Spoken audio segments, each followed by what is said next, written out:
Okay, just a minute here.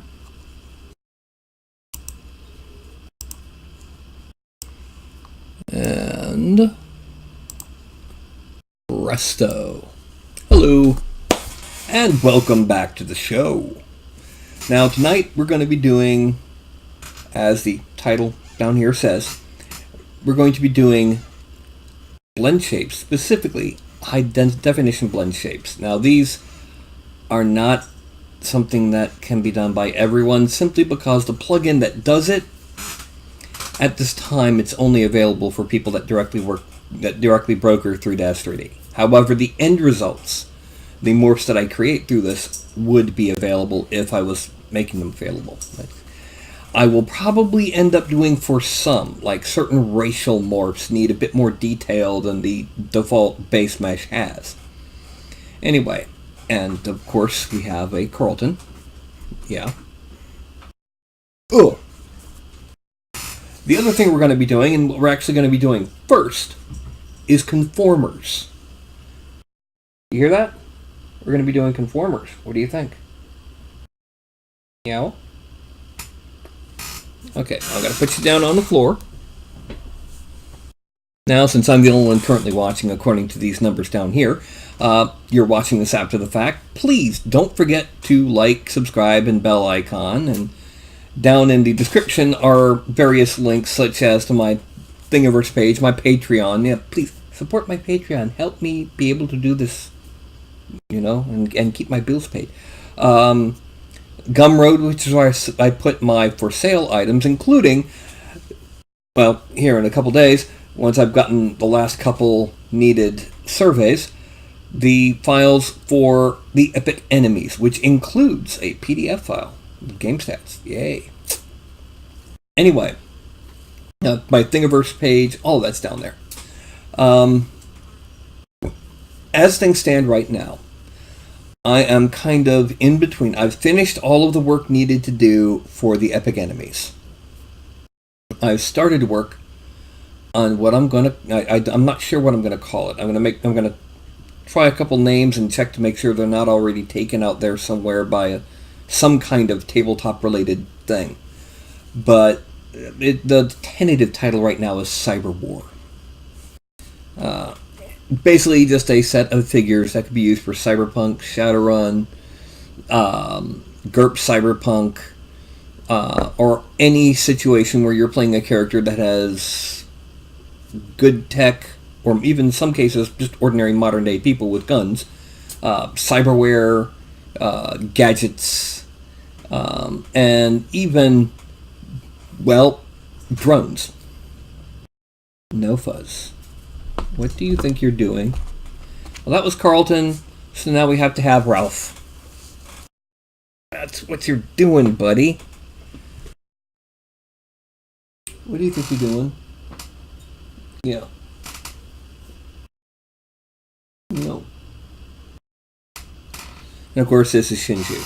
So yeah, in the first opening few minutes, we've had, whoop, careful, Fuzz. Opening 3, no. Do not climb on my shoulder, I've got to do work.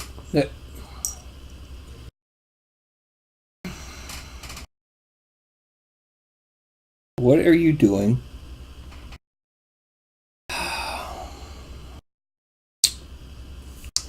Get a load of the cat. Yeah. Really. I need to do this. I need to broadcast. Okay?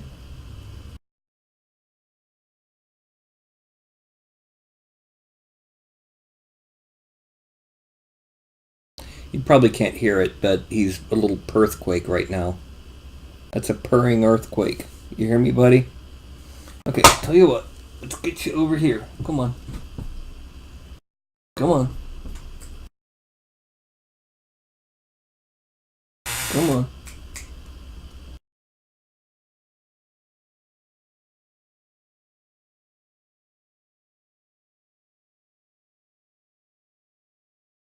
Well, at least that got you off my shoulder. Little crazy kid. Okay. So anyway, we're going to go ahead and get started with all this. All right? So, This is my default female figure. This is what we're going to be using to create our conformers and our high density morphs. Now, I've done one thing. Since I made this, I realized the chest was a little bit too big, so under normal circumstances, I have the chest at 80% depth, and that comes out a lot better looking. But since I'm making something which is based on the default figure as it is, that goes back to 100%. Otherwise, I could have issues when it comes time to apply the morph. Well, I've already also managed to export the morph. Now the thing is, this means I'm going to be using it not just for the morphs, but also making the base clothing. So we're going to start off with the base clothing. Now this is a 1.2, 1.3 million polygon incarnation of the female figure. 1.28. Okay, we're going to put on edit, and now the next thing that we're going to do, we're going to move up, we're going to make boots. So what we're going to do is we're going to go to geometry, and we're going to subtool, we're going to duplicate. Okay, and then we're going to hide this.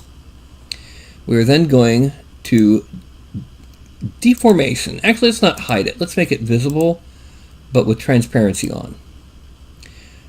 Now we go to deformation, and we're going to inflate the whole thing. Just enough so that it looks like, you know, about, we want the feet to overlap a bit. Okay. It's hard to tell. I think we haven't.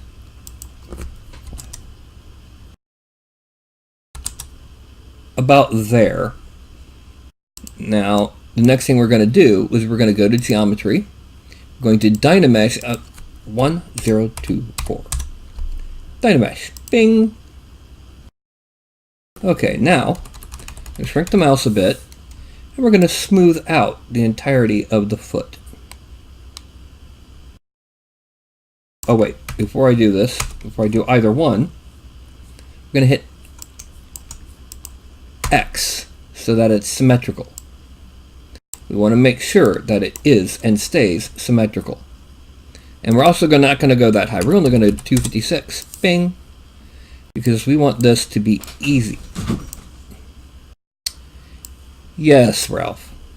So we're going to smooth out the toe area.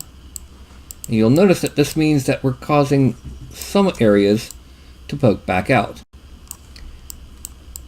Now, what we're going to do is we're going to go ahead and go to inflate, make the mouse a little bit bigger.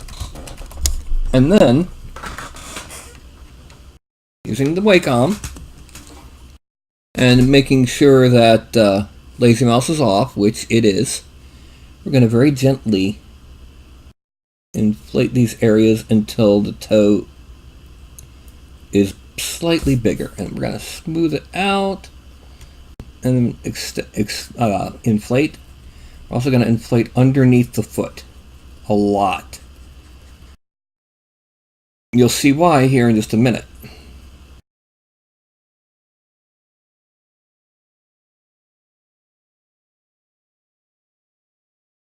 Okay, it doesn't look very good, does it? It's looking pretty bulbous down here.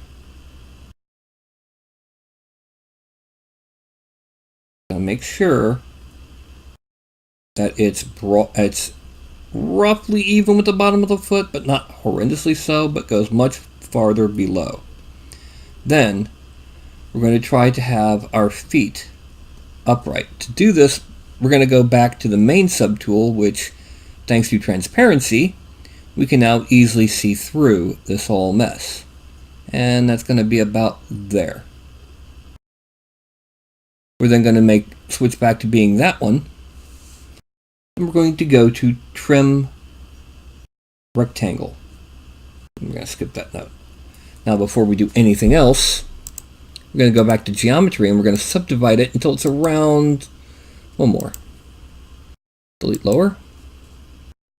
Okay. And pardon me, I've got a scratch. Yeah, there we go. Okay, now we're going to Control Shift.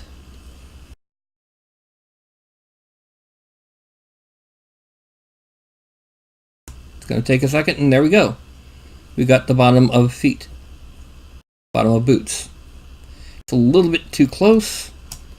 Rather, that's a little bit too thick, rather. Transparency, Control Shift. I'm going to come a little bit closer to the bottom of the feet. Okay, there we go. That's much better. We're going to frame out just to make sure we can see it. Oh, shnikes.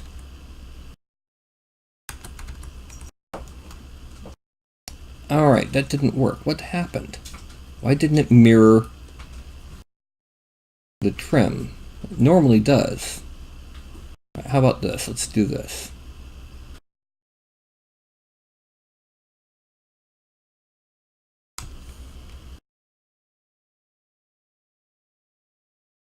Oh, delete. Delete lower, that's why.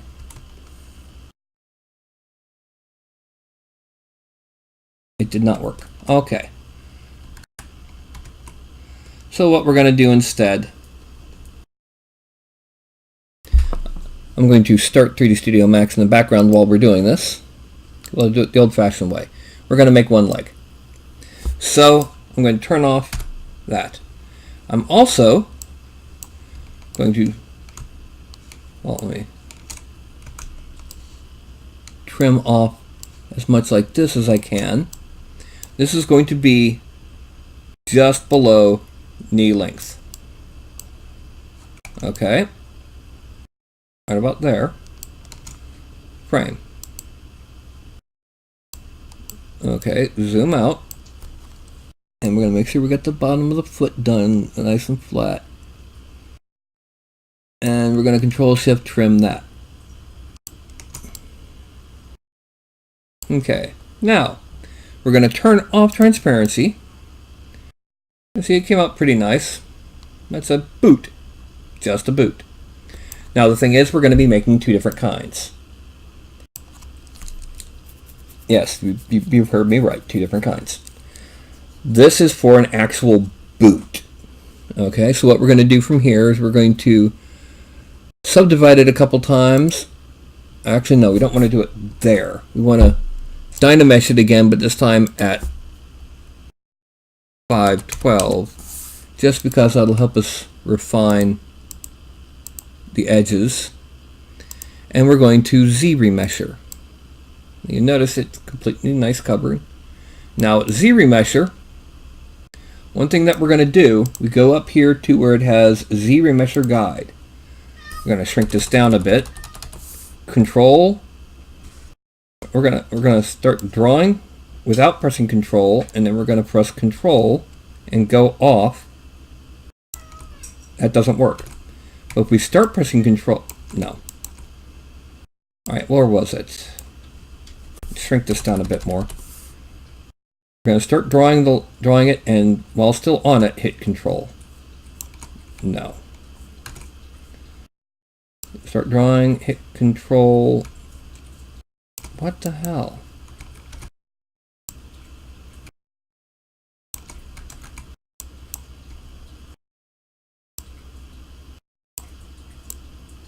No. Alright, something's wrong here. It's not working the way it normally does. Normally what would happen, let's see what happens if I do it. Yeah, it's shift. That's what I'm trying to get. That's not where we're going though. We're going to go this way. There we go. We want to make sure that it has at least one edge loop going that way along the ankle. We're going to do something similar along the toe.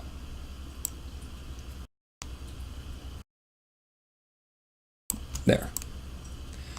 That's just because when we shrink it down to nothingness, or not nothing, but much lower polygon count, from 500,000 to probably around 5,000, go to half.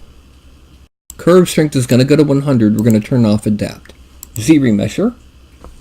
It's going to take a while because it's a high polygon count.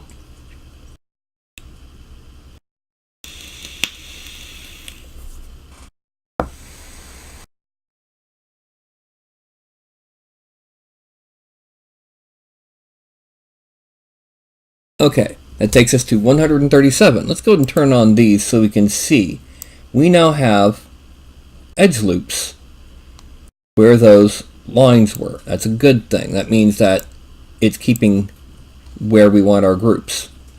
We're then going to go to Keep Groups. We're going to hit Z remesher. This will drop us down to about 60.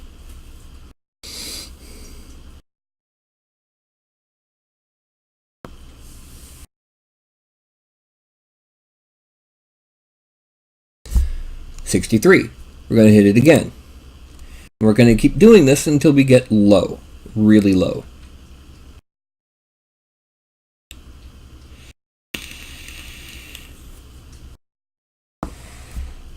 Actually, let me go and undo two of these. We're going to turn adaptive back on and turn adaptive strength on. We want to try and keep the edges around the top and around the sole. So Z remesher. It's going to take us down to probably closer to 80 instead of 60. It might be as high as 90.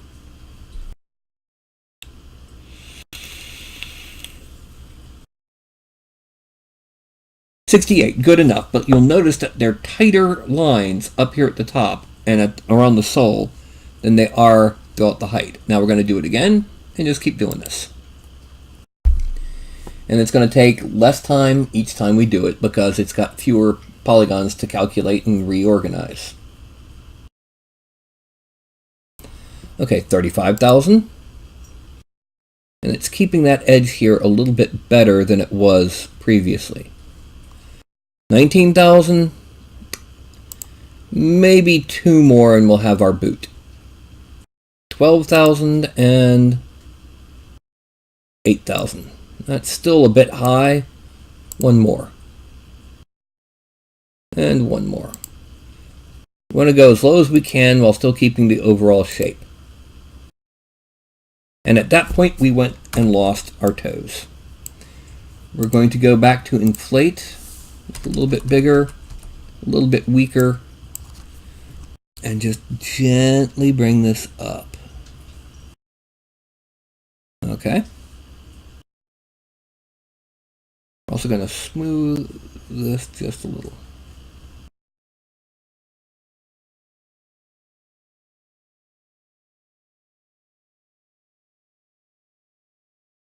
Okay, now that's one boot. Well, we got to inflate around here because it needs to fit. It needs to have a boot look, not a warped foot look. Okay, but there's our boot. So what we're going to do is we're going to export this. Export it under female clothes as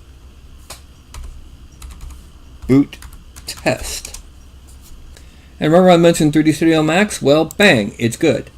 It loaded while we were doing other things. File, import, meshes, new base figure, female clothes, boot test, import. Okay, now the next thing we're going to do is, as things stand, its center point is at the x-axis. So we're just going to hit mirror, copy. Now it looks good down here in the lower left hand or lower right hand corner. But if I go here, reset transform, excuse me, hiccups, reset selected, boom, it turns black because it's actually inside out. We hit normal to get it truly right side out. And now we're just going to select both of them, file, export selected, meshes, new figure, fem clothes, wavefront OBJ, and boot test. Done. We're going back into ZBrush. Bam. We're going to frame out to the whole figure, and we're going to import on this, on top of the boot, the new boot test, which is symmetrical. So you got boots. Now we're going to do one more thing. We're going to turn symmetrical back on, and we're going to subdivide it.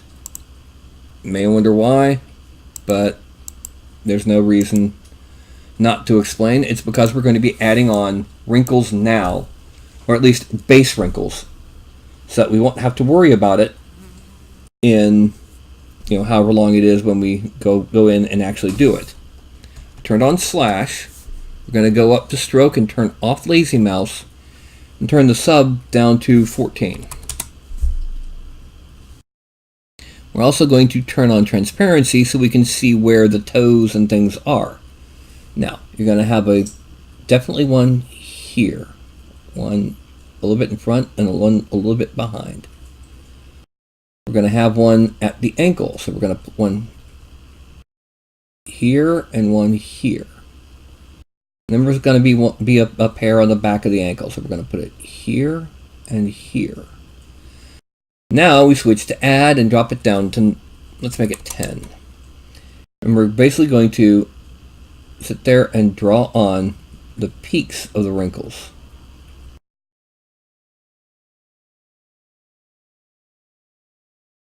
As you can see,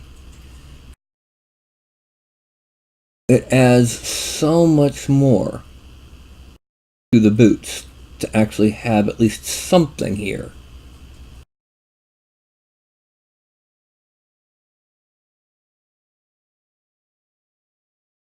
Okay, let's turn off transparency, zoom out, and just with those little bits that we just added, the boots look so much better. The problem is, these boots are now 580,000 vertexes, So we need to do something about that. And what are we going to do about that?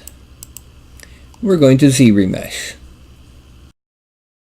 Turn on polyline. We're going to turn curve strength to 50. We don't have any curves, we're not worried about it. We're going to turn off keep groups, we're not worried about the groups, and we click Z-remesher.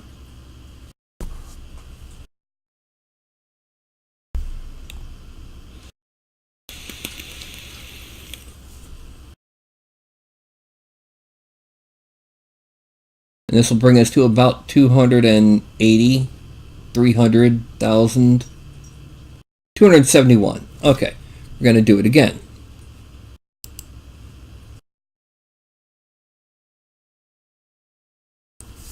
We're not going to bring it quite as low. We're going to try and bring the whole thing down to about 30 to 40,000 triangles. We want to keep the general impression of these wrinkles, even if they're not going to be explicit, because it'll help us plan them out on future. Yeah, 134. Zoom out. You still see the wrinkles. They're still in place. It's still parallel, which means, yeah, I'm going to Z-remesh again. Get us to about 70,000.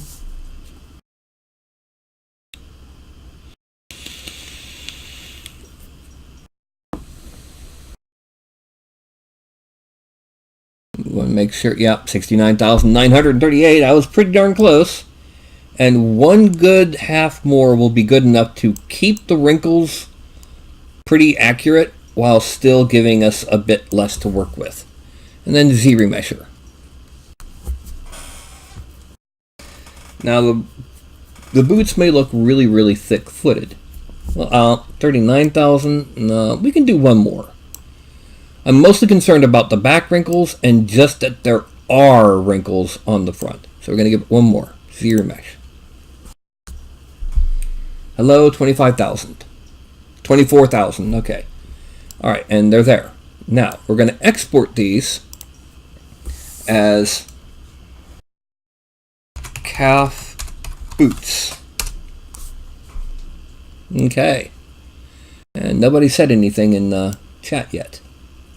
Well, it's only 7:52. I guess it's all regulars. Now to see what it'll look like when we mesh smooth it, at 384,000, they're still pretty tight. The wrinkles are there. And if we zoom out way back, yeah, they're clearly there. And they're clearly visible at a higher resolution. Now that's not going back to the old resolution. That's the new geometry subdivided. And so the next thing we're going to do is go back to DAZ Studio. Now we're going to File, Import. And we're going to go to New Base Fig, Femme Clothes, Calf Boots. Accept.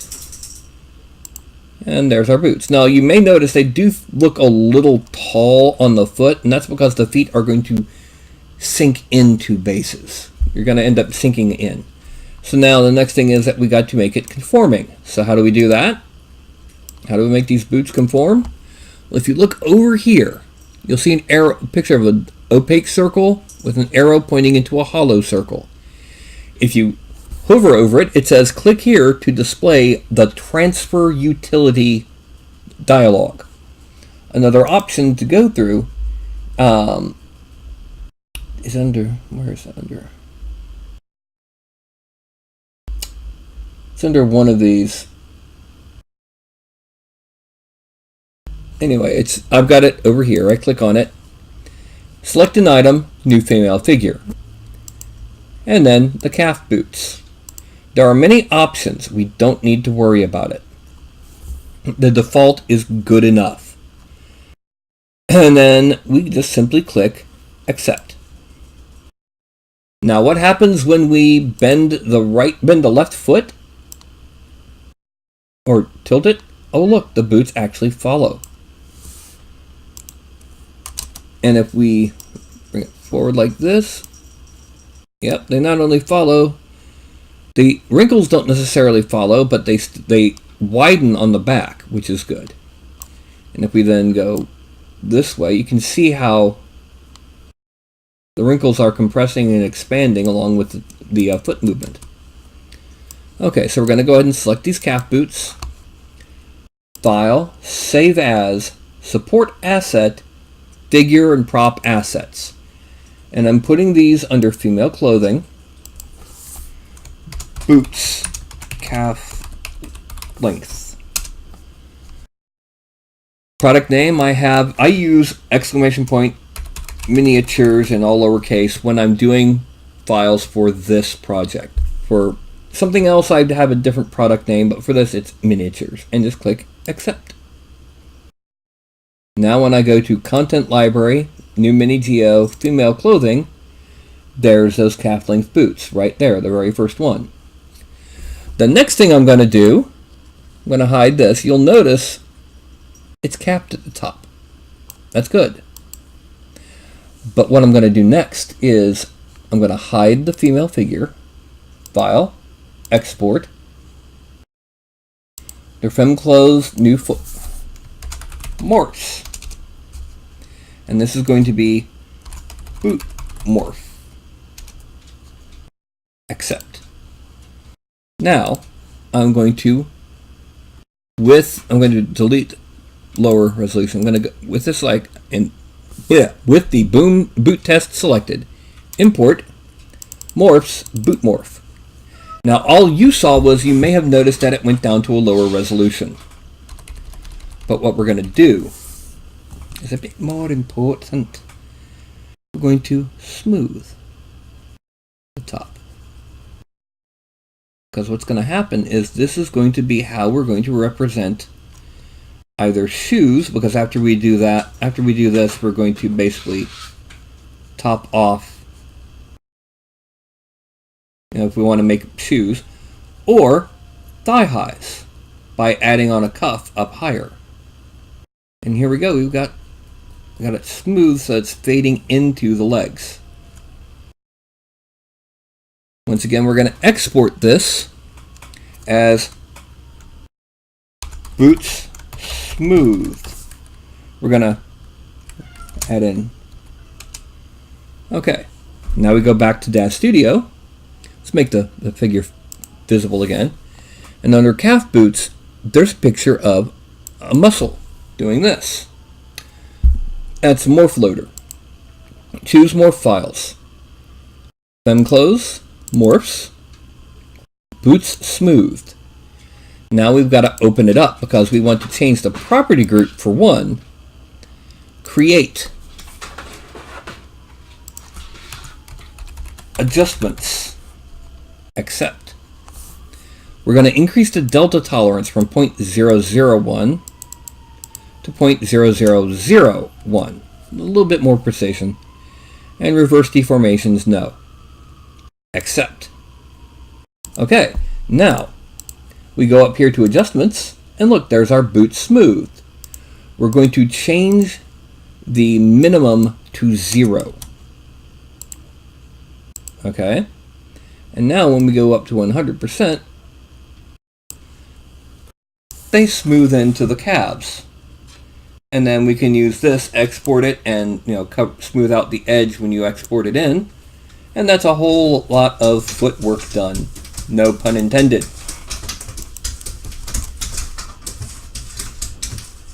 What the heck are you doing, cat?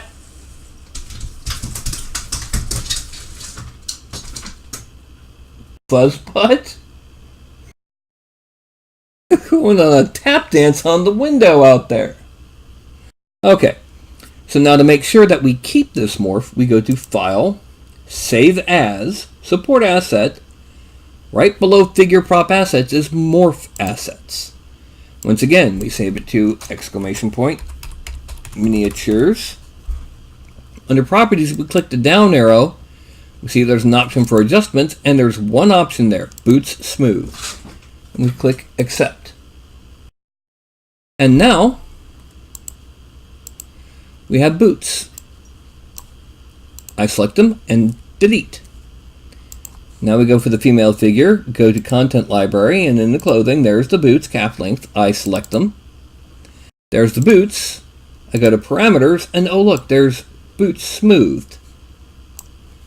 Okay. That is how a conformer and a basic morph for that conformer are made. And do I have anyone watching? 2 people, me and someone else. Well, anyway, the next thing we're going to do is high-res morphs. Unfortunately, at this time, none of you can make high-res subdivision morphs. The program that lets you do, not program, but the plugin that lets you do it is not available for people who aren't a published artist for DAZ. However, if I so chose, I could include what I'm about to do in files that I send to you. This is my geometry. I can include this as I wish. So we're going to go back to ZBrush. And this time we're going to delete the boot morph. And under the basic figure, we're going to import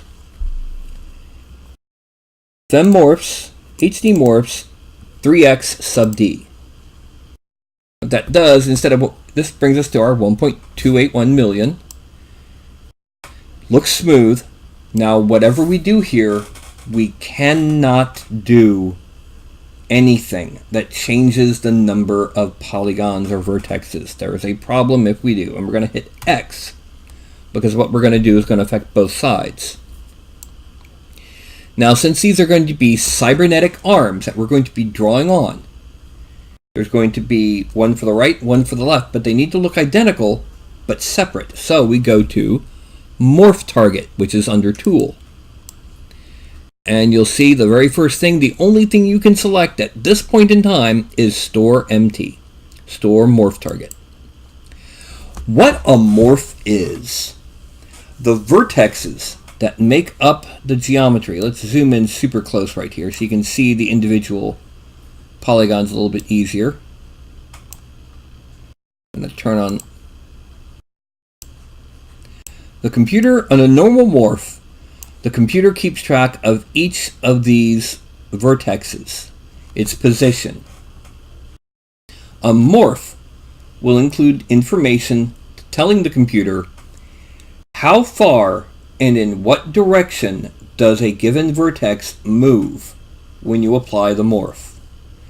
So that if it's at 100%, it moves the full distance, in or out or to the side or whatever. With an HD morph, it does this with a subdivided figure, giving you, instead of, 20 or 30,000 triangles, 1.28 million for the purposes of this young lady. Now, we're going to tilt it. Once again, we want the arm to be kind of straight for what we're about to do. what we're going to do is we're going to turn one arm into a cybernetic arm. And in the process, that's going to let us basically turn both of them at the same time. Now, the first thing that's going to happen is there's going to be it's going to be kind of tricky here.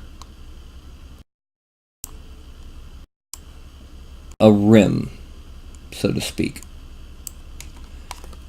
I then hit Control and tap out here in the middle of the screen, just tap, and it inverts.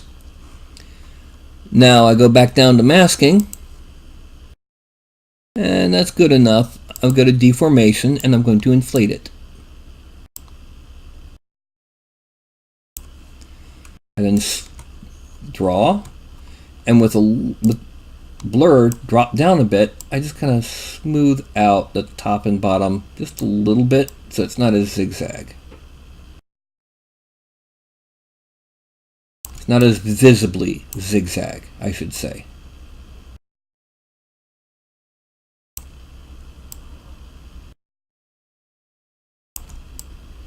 Here's one where I wish this was as higher resolution as the male figure. The male figure doesn't get as much zigzag because it's got more polygons in this area. Okay, now we're going to draw on where the elbow is. And to do this, we're going to click on there so we can see this is where our joint is. We're going to now go to Scene 16, one of my favorites. We're going to make sure that Lazy Mouse is on, intensity goes up to 20, and we're going to double check that we're drawing in the right direction. Now, if we draw clockwise, what that does is on the inside of the arc, we get the sharpness of our edge, the raising. On the outside of the arc, we have it go in, and that was too deep. We're going to Control D. Drop intensity down to 12.5, which goes to 13 because we're also going to make it slightly smaller. We're going to try to make it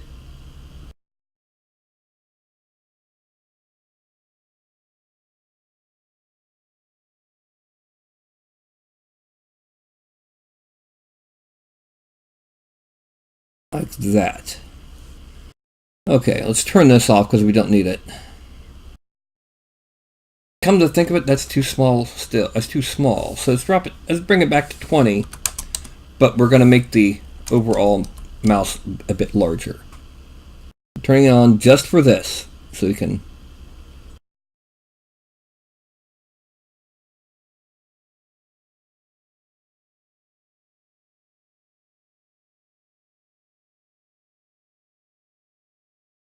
That makes the elbow kind of a little bit sharper. Now, we're going to drop this down a bit and drop the sharpness down to 15. And one of the next things we're going to do is we're going to come out from here and we're going to bring it down. And then we're going to come out from down here and bring it down. Oh, wrong way. I have to bring it up. And then we're going to come from around here and bring it this way towards the other side. And kind of clean up a little bit here. We're going to do the same thing in the opposite direction. We're going to come from about here and come down to there. Because this is the bendy part of the inner elbow.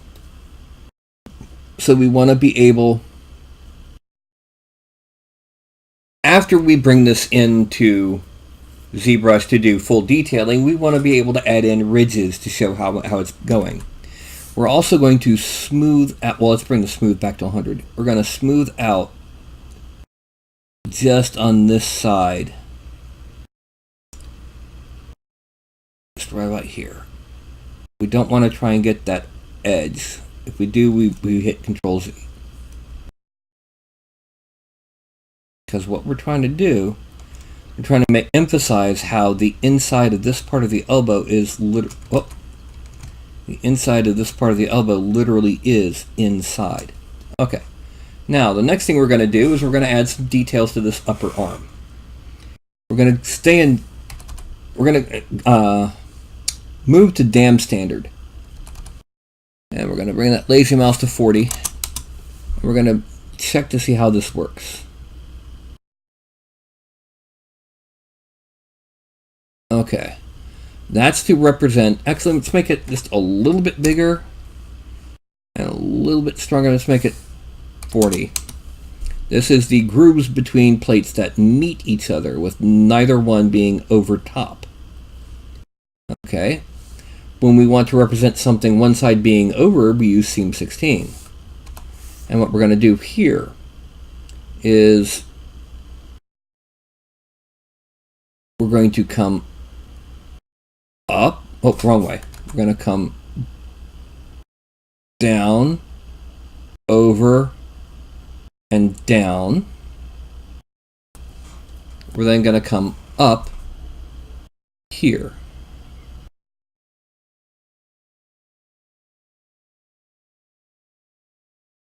Actually, no, let's go ahead and go down there. Let's make it overlapping in this way.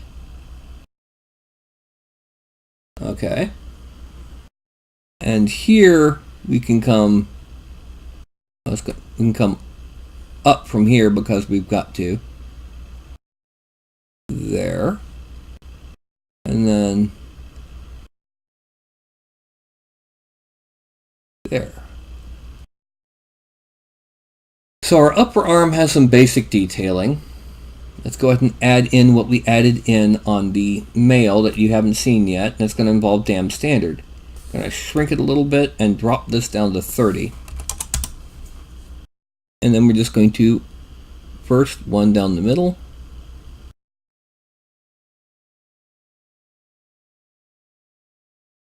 Now why does this cyberware have this there? No one knows. And down the middle here. And what we get is an upper arm with some nice cool techie detailing. We're also going to go ahead and refine this connection just a little bit. Okay, and we're also going to kind of just to make it a little bit sharper. Okay, now next step, we're actually going to skip down to the hands. Now with the hands, one thing we have to do, we have to smooth out those fingernails, because cybernetic hands don't have fingernails. So we're going to, oh, stop that.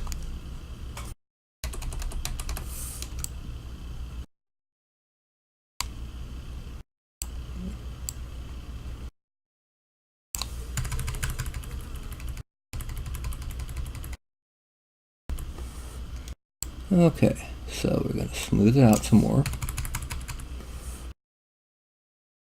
And we're going to hide this finger now that we've done it. We're going to do this finger.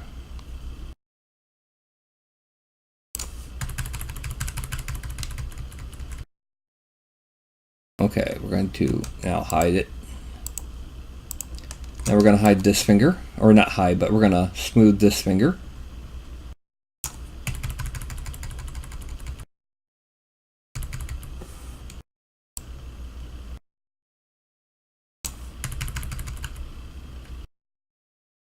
Okay, now we're going to hide this finger. Or not hide, we're going to smooth this finger.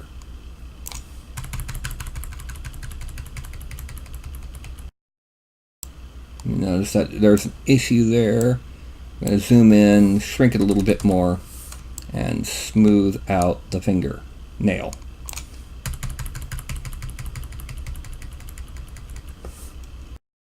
Okay. Now we're going to make them all visible. And we're going to use inflate. And by the way, we need to click that to make them. And with inflate, just very gently start building up there and smooth it. Start building up the tip of the finger and smooth it. Hiding does not actually change the polygon count.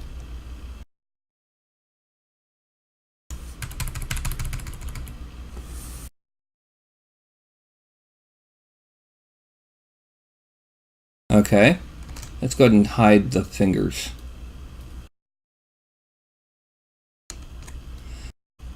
We're going to smooth that. Oh, no, we're not.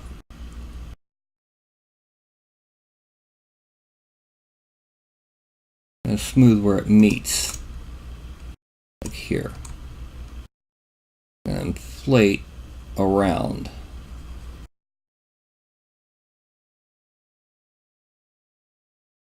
Because smoothing doesn't change polygon count. Alright. It's not significant, but at the levels that we're going to be working with in miniatures, it's going to be virtually invisible. So now, Control Smooth. I'm going to smooth out the thumbnail.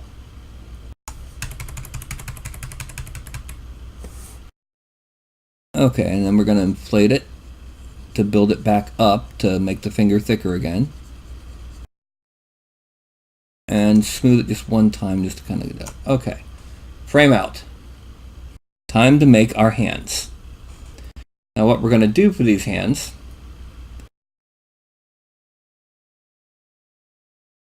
we're going to start off on the knuckle. Okay. Now we need to kind of smooth that out a little bit. Not a lot, just a little bit. Then we're going to use layer. We're going to shrink it down, increase its intensity quite a bit, and turn off lazy mouse. We're also going to turn on, not transparency, but that, so we can see where it is we are going. Okay, we're going to start off with a triangular shape at the knuckles. The reason we chose layer, what the?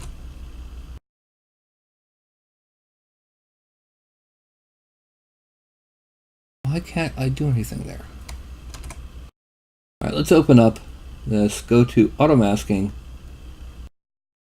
backface mask. Let's turn this off just so I can smooth that out and then. Alright, so that's not working. Alright, so instead for the knuckles, we're going to go ahead and go to standard, drop this down to about. Alright, come on. We're going to draw on the knuckles here, at least on this finger. Got to do them all separately, okay? Because otherwise they will overlap. We don't want that. We're going to inflate until it's about the same height out as the layer. Oh, too high.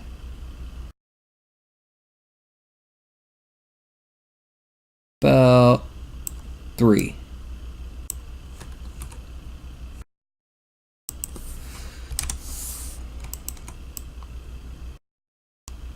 Okay. Now, we're going to go back to this. We're going to do it this way. Whoops. Go back to layer. And once again, add on triangular knuckles, or mostly round triangular knuckles.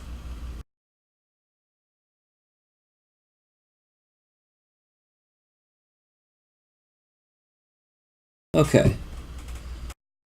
Then, turning on that so we can see the joints, we're going to add on plating onto the back of the knuckles with the layer brush. Just there. Again, this may not actually show. Oops. That's something we're going to have to mask on.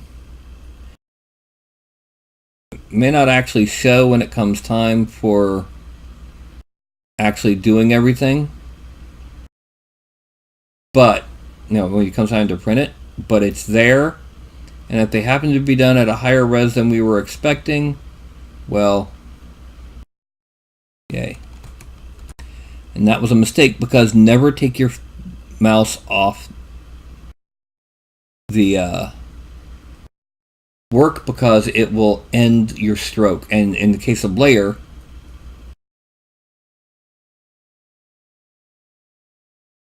it can cause problems. Alright, so next is this finger. Bring it down to here.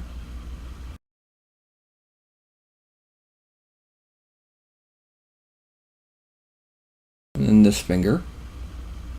And bring it down to here.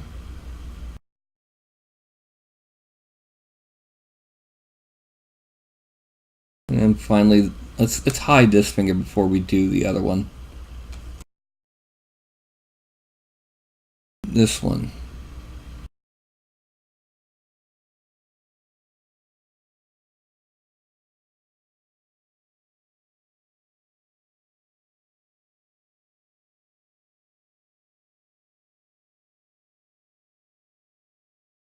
Okay, and now we're going to turn this off, and we're going to select,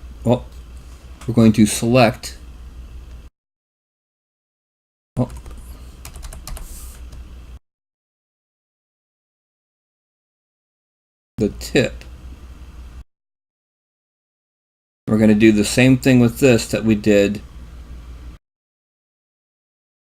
to the knuckle of this finger.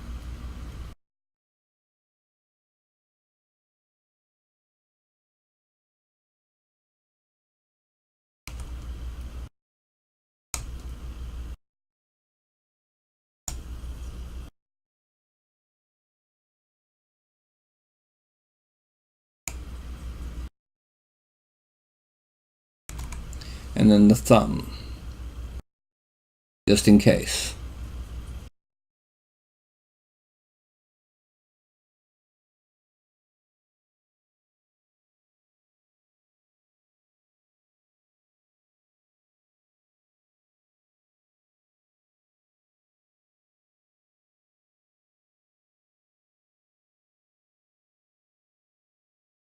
Okay. And then Control Tap, inflate 3. And go there. Now when we look briefly at it, we can see the details at this larger scale. We may not be able to at the actual fine scale, but that doesn't matter because it'll be there, and at the very least it'll give an impression.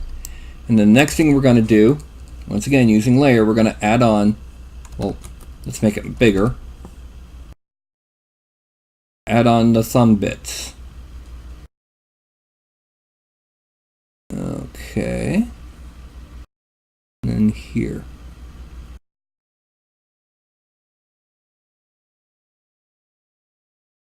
Okay, now we're going to switch to dam standard.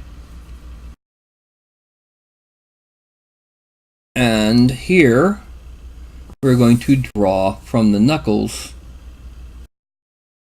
Actually, we're going to turn off lazy mouse. We're going to make it a little bit bigger.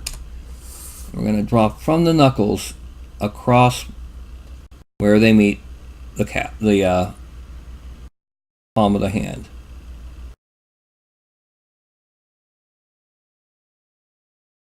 And then from knuckle to knuckle here.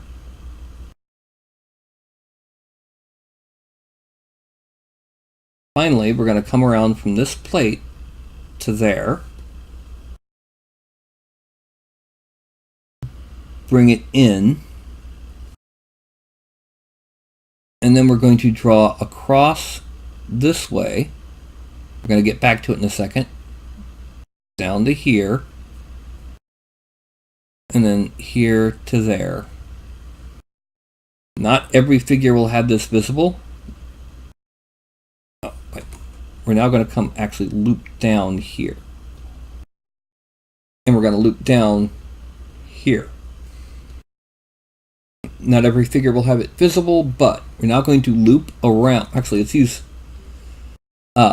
seam. We're going to loop around where wrist bones would be.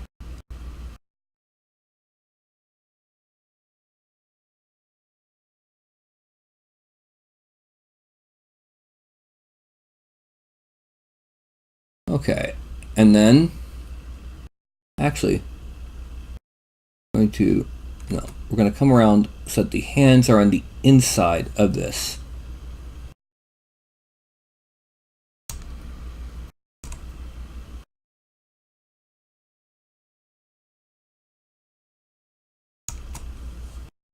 And then we got to do something about the middle fingers. So what we're going to do, we're going to start off. Is it this way? No. It's this way down to here. This way down to here. This way down to here.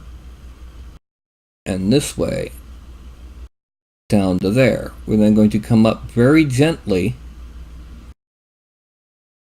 and make the other side of each of these so-called tendons.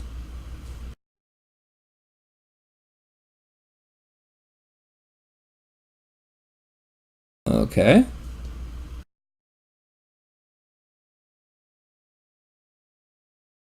And then we're going to inflate. And make it a little bit bigger, and we're going to inflate. Oh, we need to make that 10. Up each of these.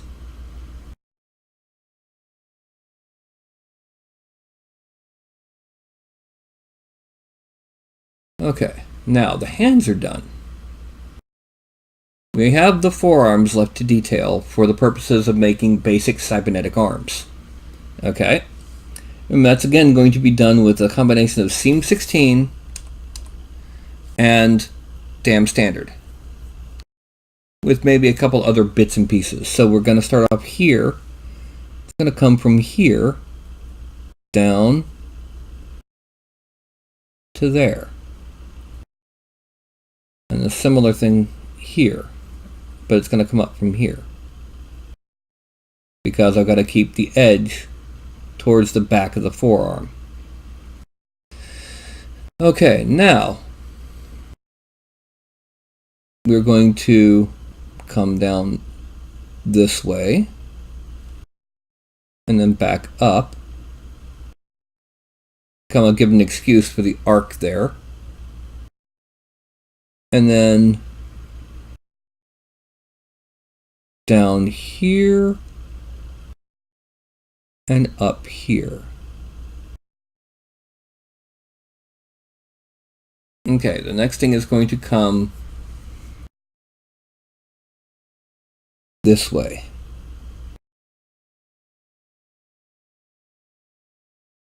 Okay, then with dam standard, we're going to come this way. We're going to come across, whoa, that was a hiccup there. We're going to come across this way.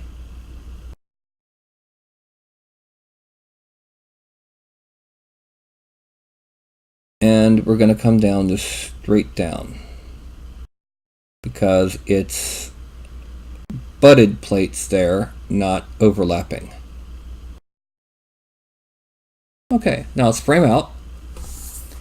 Orient the figure flat. Frame out again.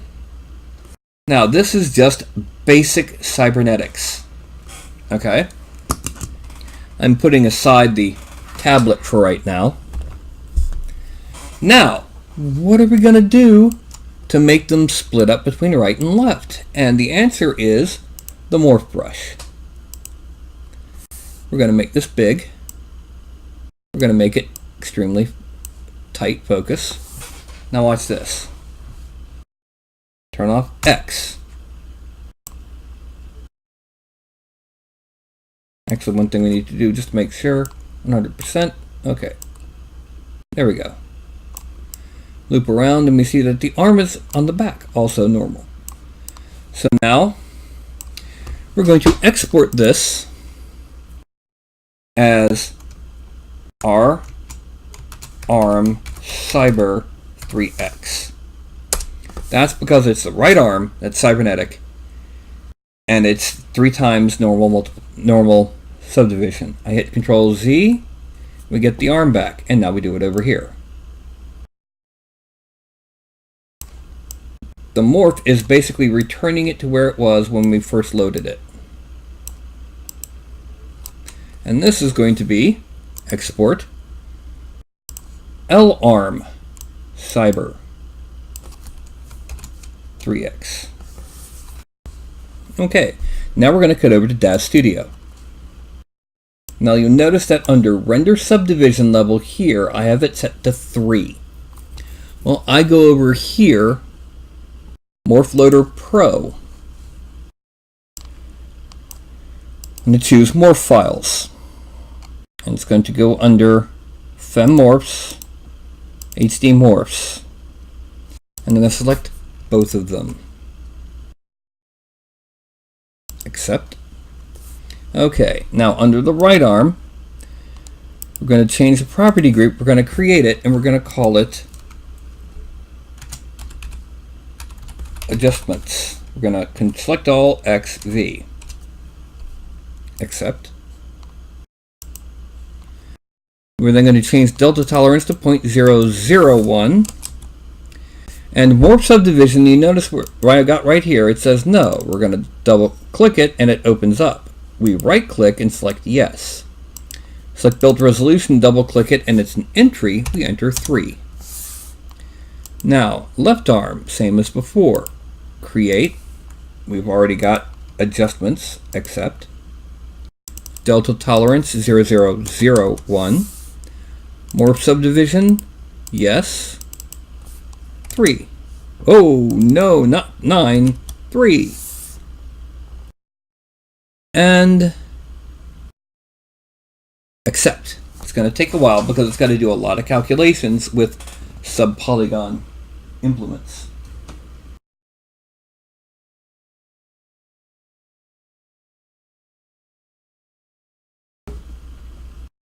It's done. We click OK, and we go to Adjustments. Now, as before, we changed the minimum to 0.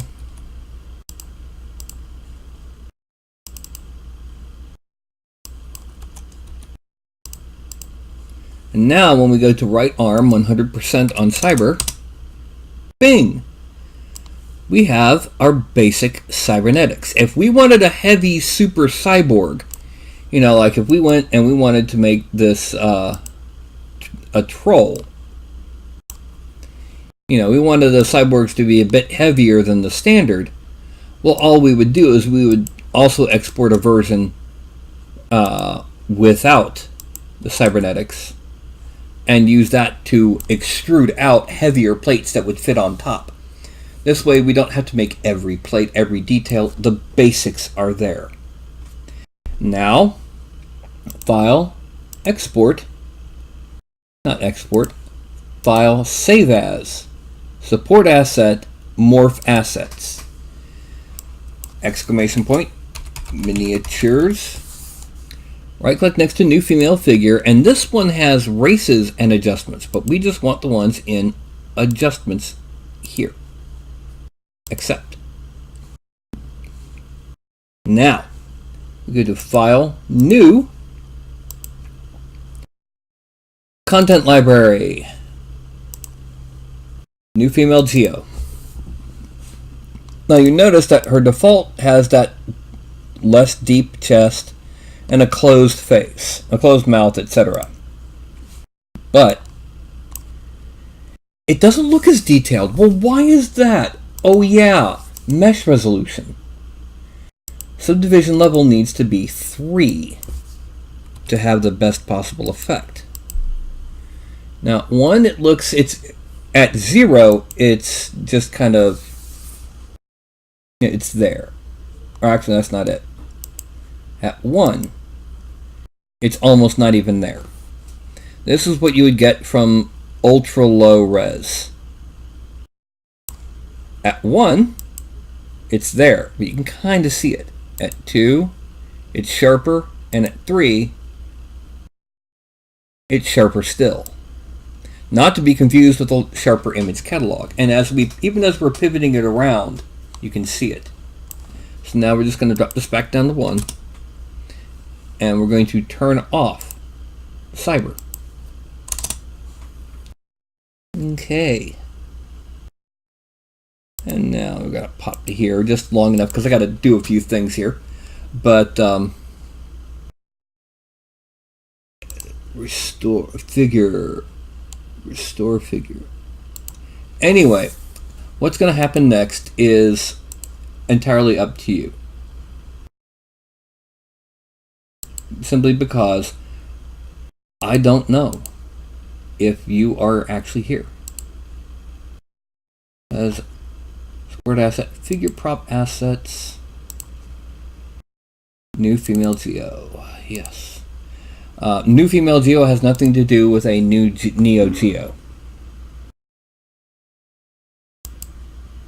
Okay. Aha! We have Board Trouble, T.R. Dickens, Alex Kwong. You're welcome, Alex.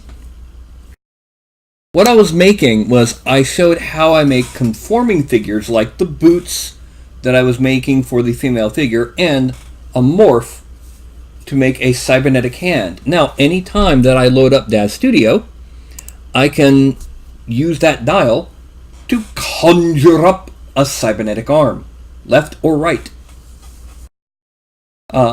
Similar things are how I handle making racial morphs. How I made the older male figure have, I think, 20 races at the end.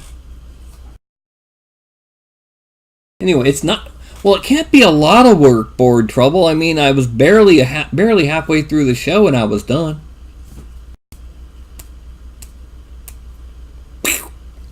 Anyway. So. Y'all are latecomers. You missed the whole kitty cat bangle, as usual.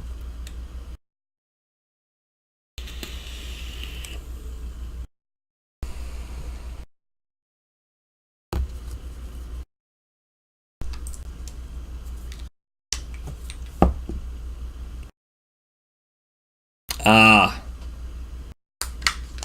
I see what you're saying, and I say anyone who does this, anyone who just practices it, after a while, it becomes a lot faster. And then you have mutants like Mia Bensian, who started off good and only became great. Ah, I gotcha.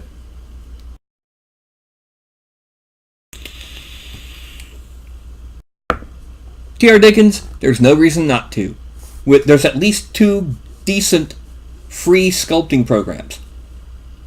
You've got, coming from the same company as ZBrush, you've got Sculptress.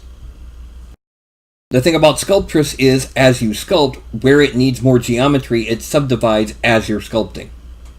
Number 2, you have Blender. Now, from what I understand, I may be wrong, Blender's sculpting can't handle quite as high of a polygon count as either Sculptress or ZBrush.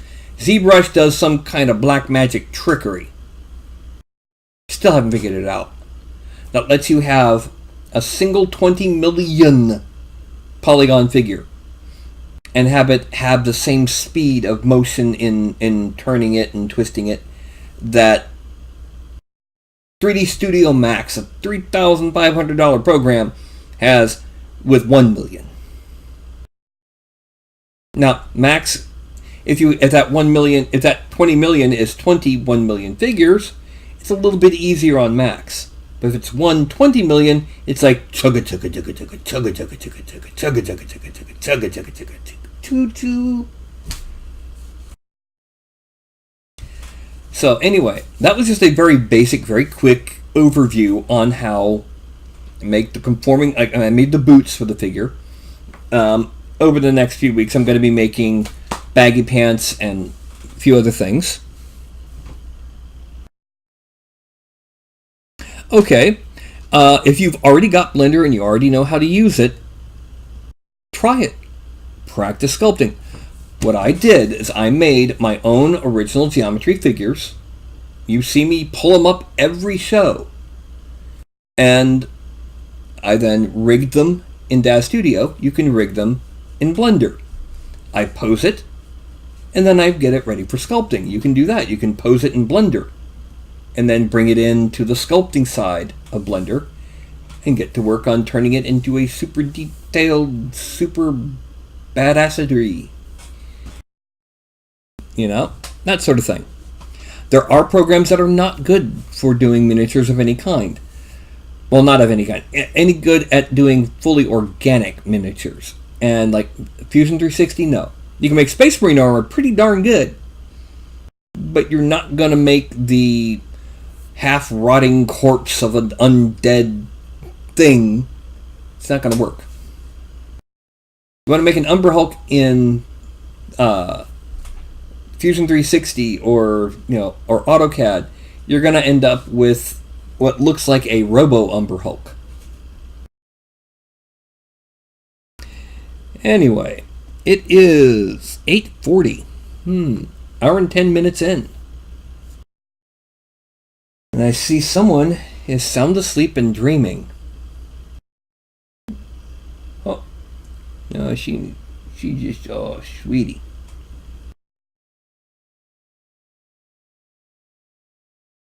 No, she's just closer than normal. She's right at the very edge right now. I had a migraine earlier today, and my cats get worried when I get migraines, so... yeah.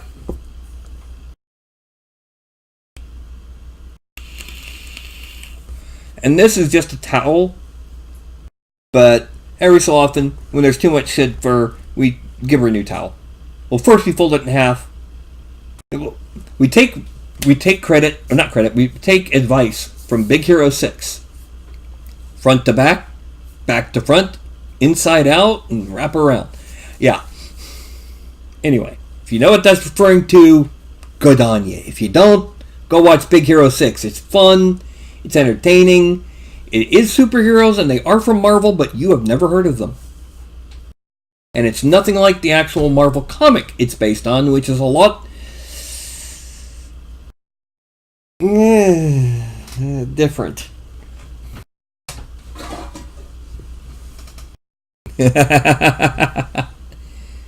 Yay. See, she's twitching from here down. Well, except for the occasional tail twitch.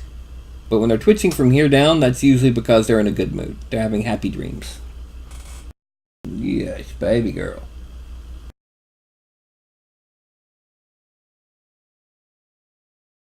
Good girl. Alright. Anyway. So I have just a little under an hour just to ramble and rant and rave. And what I would like to rave about is in the past year, I have seen the number of good figure sculpts available for 3D printing skyrocket. And I don't mean my own. I mean all of them out there. Used to be when I'd put a figure onto Thingiverse and I'd have miniature as a keyword. Or better yet, Dungeons and Dragons as a keyword. There would be 1,800 examples with this keyword. Now it's like 7,000. When I go onto Facebook and look at the upcoming Kickstarters, I see some seriously good sculpting. The kind of stuff that would give Games Workshop pause. In general, you got people like Mia Bensian. Where are you going, baby girl? Yeah. You got sculptors like Mia Bensian, like Duncan Luca. There's a whole load of them out now that are really, really good. And it's making me happy. Yes, that might be business taken away from me. Oh well. Number one, it means I got to get bigger. I've got to improve. I've got to get better. And that's always a good thing. Improving is always good. Number two, it means that people out there have a much bigger choice of figures to choose from for monsters, characters, NPCs, terrain, maps, the dungeon tiles. I've lost count of how many different dungeon tile types there are now. And, you got the dungeon sticks if you just want the walls. It's remarkable. It's outstanding. And the number of people on the various Facebook groups for role-playing games and 3D printing, you'd think that would be a rather narrow Venn diagram. You got a circle over here and a circle over here. I think it'd be like that. But it's looking more like that now. The sheer number of people in these niche groups are bigger than the niche group that my market used to be in my old job for the past 15, 16 years. Kaboom! And it's getting bigger. In some ways, this is due to the Matt Mercer effect. Buzzbud, what you doing? Get a kitty kiss. Anyway, in some ways it's due to the Matt Mercer effect. And in others, it's just, 3D printing's getting big. And the kind of person that gets a 3D printer is very often the kind that was the geek in high school. And, yes, the Matt Mercer effect. Matt Mercer is one of the biggest boons and biggest curses to Dungeons & Dragons in a very long time. Okay? Matt Mercer is a voice actor. He also runs a Dungeons & Dragons game with his fellow voice actors. Now imagine a D&D game where everyone is professional level acting in character. It's called Critical Role, and among other things, it set a record this past year, for the fastest or biggest funding of a TV series attempt ever. They were planning on getting $800,000 to do a single 30-minute little cartoon of their D&D game. Well, as Critical Role is in its third season now, it's gotten big. They got 8 million. They're doing a 13-episode series that may be on Netflix. Now, what the effect is, well, number one, it's getting people interested in Dungeons & Dragons. Okay? People who've never played it before see, this is what D&D is like. That looks like fun. The problem is, while people 20, 30, 40, 80 kind of get the idea that it's not always going to be exactly what you're seeing on the screen. I mean, why else would it be so popular?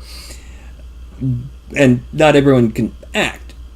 When you have younger folk, or folk that aren't quite so perceptive of the matter, they're expecting every game master to be just like Matt Mercer.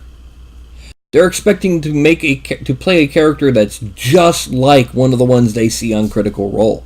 And when it's not exactly how they were expecting, a lot of them get upset and storm out.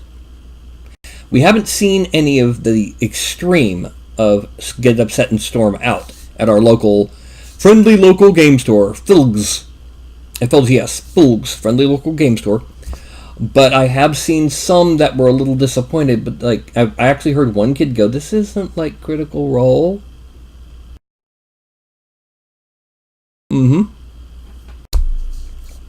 See, Matt Mercer is more than just a good actor. He's more than an expressive character performer. He's a master improv artist, which lets him deal with his crazy, insane, lunatic players and whatever they happen to pull out of their hats. So, not everyone's as good as Matt Mercer. These new kids that are really young starting to play are going to D&D encounters or to someone else they know that plays and expecting them to be as good as Matt Mercer. Expecting that, if I'm playing Skyrim, they're getting the same experience playing Skyrim. Well, if they're playing D&D, I should be getting the same experience playing D&D. That's how these kids are not making the connection that it's different for different people. That is the Matt Mercer effect.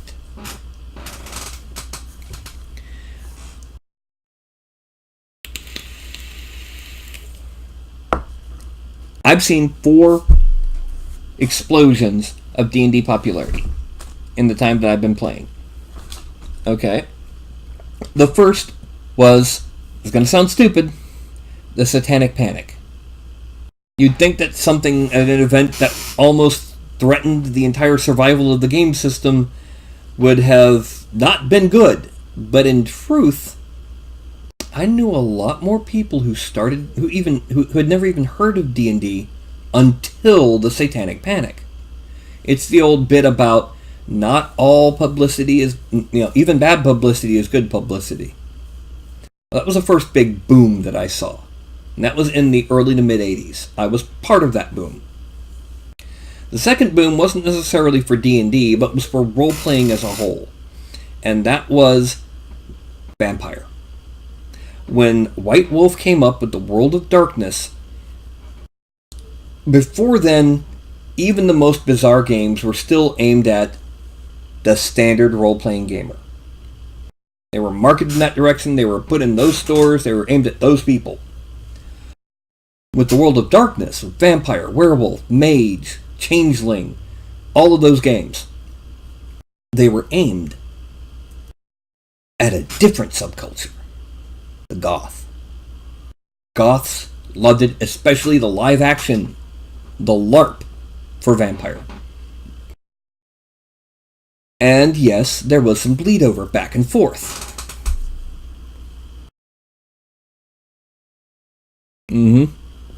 Anyway, there's some bleed over back and forth between the Goths playing Vampire and the regular gamers playing every other game.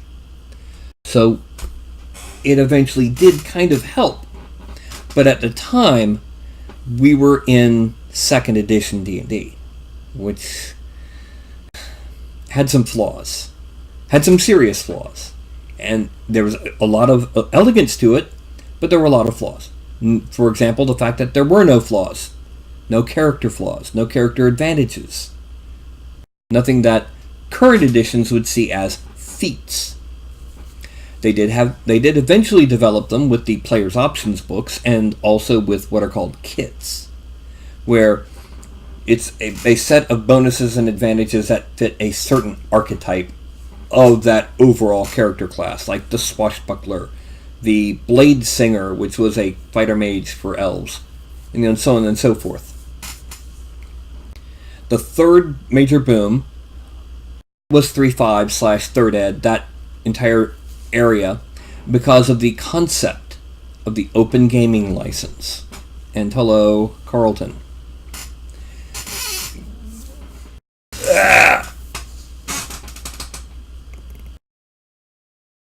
Anyway, the open gaming license allowed almost anyone to make a role-playing game that used the same core rule system as 3rd ed, 3.5, and that way, a huge amount of the time needed to make a game was already done for you. The system was done. It was based on the idea that was starting at the time of having a general engine for a game from video games. And yes, and we ended up with superheroes, Vikings, science fiction. There was even an anime, of an aspect of the game Big Eye Small Mouth written in the open gaming license using the core rules of D20.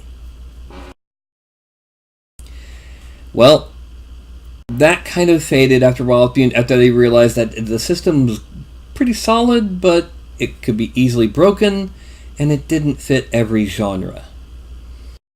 some valiant attempts were made to make it work for superheroes, for example, but by the time it actually worked for superheroes, it didn't really look much like D20 anymore.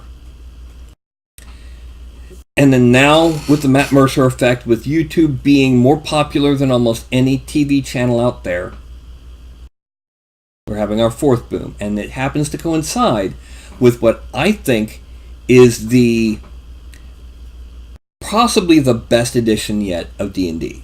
It's simple enough that it's easy to pick up. The rules you use in one situation are almost identical to the rules you use in another situation. It's complex enough that you can make a lot of interesting characters that people just wouldn't think of, and that could not have been done in second. It may not be as versatile as third and as detailed and crunchy as people say, but a lot of that crunch you can do just with role playing. I mean, 2 half-orc barbarians, first and second edition, practically identical. 5th edition, that guy over there, he's a soldier. He was part of a tribe that ended up conquering continents because he followed a leader that was somewhat akin to Genghis Khan. He fought in rank and file, but he was a berserker. The other one? The other one's from a noble family. People who've been half-orcs generations. And I say, yeah, which one of you is my bodyguard? Yeah. Oh, this is my cane, yes. It's got a really intricately carved dragon's head on the top, don't you think? What do you mean you're threatening that kid? Both of them are barbarians. One has a soldier background, one has a noble. One is part of the Golden Horde, the nobility of the wild steppes. The other is part of a noble family, the nobility of being rich.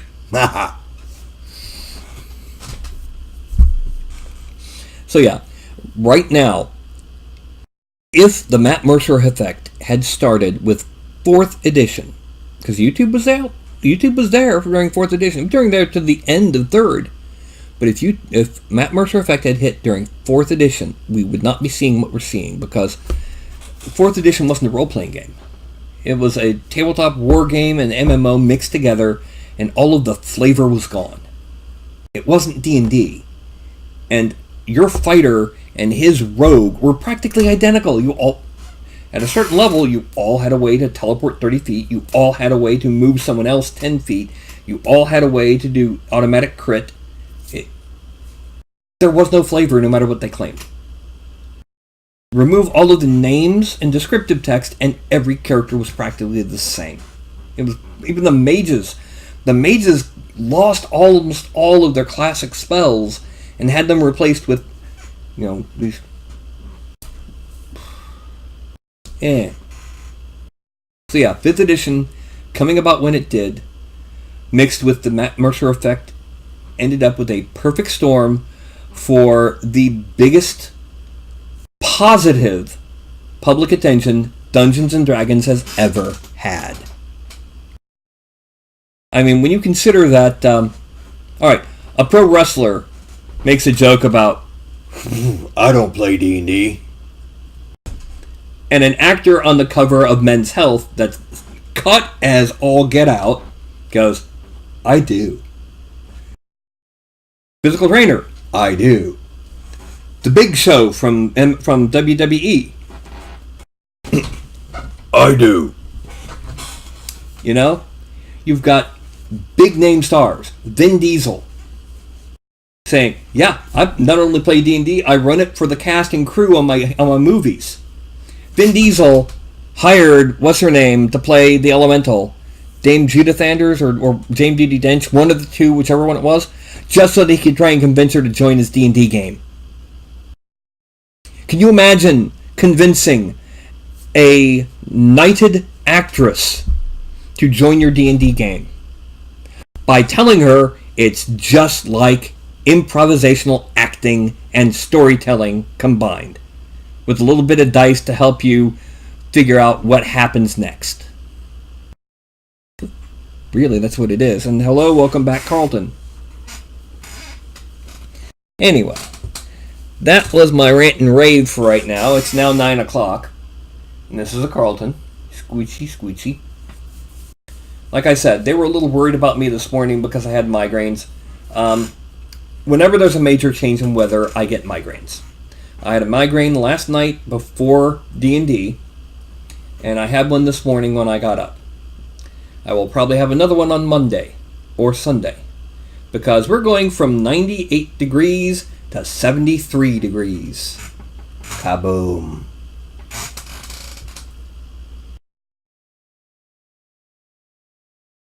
Stephen Colbert? Yeah. Although Stephen Colbert did not start off, he's only played D&D for a couple years now. Joe Manganiello, you know, the husband of Sofia Vergara, has a Dungeons and Dragons tavern in his basement with a giant dragon's head over the Game Master's chair. He plays D&D with a Big Show and several other actors, stuntmen, and wrestlers. Going back to Critical Role, they're all professional voice actors, and they've been playing D&D for years. They just started recently with the idea of, hey, let's broadcast our sessions. He didn't look like it when he was playing. He may have been in character for the incident that I saw on video. But he was playing with Joe Manganiello, who, by the way, has a D&D themed clothing line out. And I don't mean t-shirts, I mean polos, slacks, windbreakers, you know, button-downs. Somewhat professional looking clothing that's a D&D clothing line. I think it's called Critical Hit or something. But yeah. I mean, looking back, I was a peacetime Marine. And I signed up during the first Gulf War. By the time I got to boot camp, it was over. So we had a whole boatload of Marines on Camp Lejeune. No need to pay rent. No need to pay utilities. No phone. Might or might not have a car. Don't need one when you live on Camp Lejeune, because you really only go out on the weekends, and for that you can grab a taxi or grab a buddy. So what did we do all afternoon and evening after work was over? Crit! I hit it for double damage! Yay! Again, second edition, but still. Carlton? Yes? What are you doing, buddy? Besides bunting up against my head. You gonna say hi to everyone? With them golden eyes? Yeah.